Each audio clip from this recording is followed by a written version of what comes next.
சுதந்திர இந்தியாவோட முதல் மந்திரி சபையில் இருந்து 1950 ஏப்ரல் மாதம் 6ஆம் தேதி ராஜினாமா செய்த ஒரு மாமனிதன் ஷாம் பிரசாத் முகர்ஜி.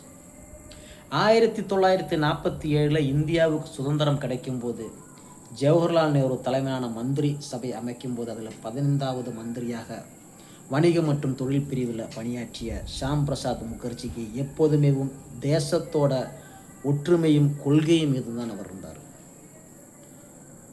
பாகிஸ்தான் பிளவுபட்டு பாகிஸ்தானில் இந்துக்கள் நிறையா பேர் எண்ணற்ற சிக்கல்களை செஞ்சு தவிக்கிறார்கள், படுகொலை செய்யப்படுகிறார்கள், இந்து சகோதர சகோதரிகள் கற்பழிக்கப்படுகிறார்கள் என்று தெரிந்து பாகிஸ்தான் மீது கடும் நடவடிக்கை எடுக்க வேண்டும் என்று நேருவோட மந்திரி சபையில் உறக்கச் சொன்னவர் ஷாம் பிரசாத் முகர்ஜி.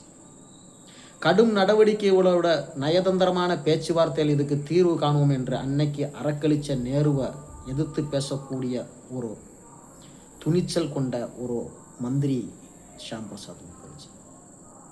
காஷ்மீரில் தனி அந்தஸ்து ஆர்டிக்கல் 370 பிரகடனம் செய்ய போகும்போது தன் இருக்கக்கூடிய அதே மந்திரி சபையிலையும் உறக்க ஒழித்தார். ஒரு தேசத்துக்கு 2 பிரதான மந்திரிகளும் 2 சட்டங்களும் இருப்பது தேசத்தை நாமே பிளவுபடுத்துவதற்கு சமம் என்று உறக்கே எச்சரித்த ஒரு ஒப்பற்ற தலைவர் ஷாம் பிரசாத் முகர்ஜி.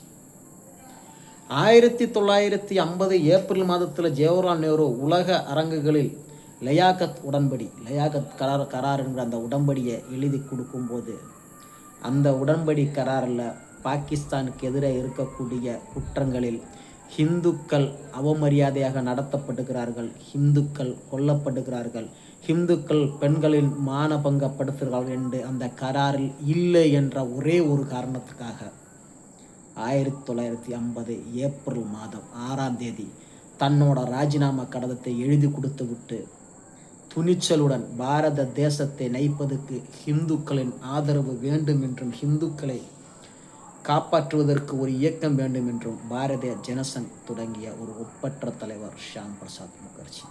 அவரை போற்றுவோம், வணங்குவோம். ஜெய்ஹிந்த், வந்தே மாதரம்.